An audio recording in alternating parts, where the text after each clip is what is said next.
What opposition player from your league do you have the most respect for? I don't really know the opposition coaches of this league, but I guess probably Donna Wilson from Cranbourne. I've come up against her a couple of times, and she's got a few strategies, so yeah, I've got to know what to beat there. What type of supporters are your parents? Certainly. My mum and dad are in their 80s and they still turn up and watch me coach. So it's not, they were involved in my playing career and now they're in my coaching career. Sometimes, though, they bring me bad luck, so there's some games that I don't like them to come along. Do you have a go-to pump-up song? God, yeah, I do, and it's September.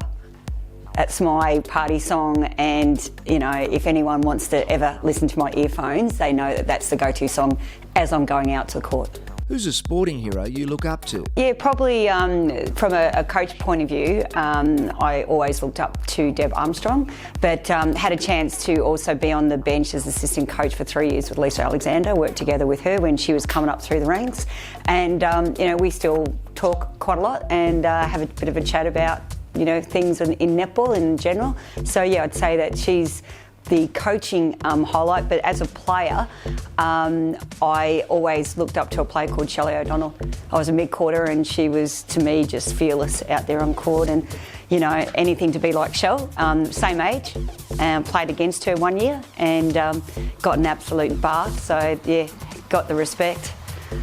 Do you follow the ANL? If so, who do you support and who's your favourite player? The Suncorp League, I support a lot of players that I've coached. So I'd probably say one of my favourite players is at Swifts, and her name's Kate Eddy. I've known her since she was about 7, coached her 3 times, and she's at Swift and she's just doing a great job. So love her, and I think she will play for Australia very, very shortly.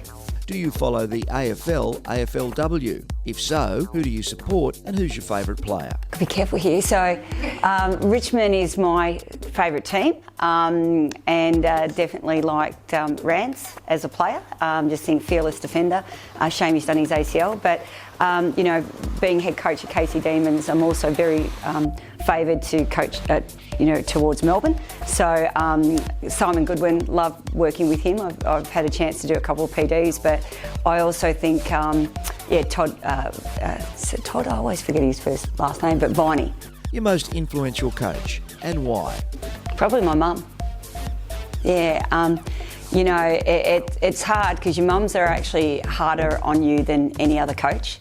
Like, they're really honest, which is pretty brutal sometimes, I had the mum that would, if I was in the car just absolutely bagging out what my coach did, she'd just go, just look around and not even pay any attention. She goes, well, if you can't handle the pressure, don't do it. And it was pretty brutal, but then she actually would stay at home with me and train how I should move and how I should pass. So she just didn't leave it at that. She knew what I needed, so it was a bit more. So she was probably my most influential coach, and I always wanted to be like her as a coach. Sometimes I'm a little bit too honest, a bit too brutal, but at the same time, I'll always work on trying to improve that skill for that player. Your best asset as a player? Well, sometimes I would say communication, but I've had a little bit of an issue with communication lately. But I think that I like to be honest to a player, but I'd like to put it in a positive way. And I like to get to know the girls, and I like them to get to know me. So, mocktails are good at my house. Your worst? Look, as a coach, I just think that, there's always strengths and weaknesses, and sometimes your strength can be a weakness too. So I think what I'm trying to work out is, right now that I'm in so many different areas, from an elite level to grassroots, and I've just got to make sure that there's a connection, that I'm either the same across the board or that I have a bit of a different feel with each group. But I ask players about that, and they actually don't want me to.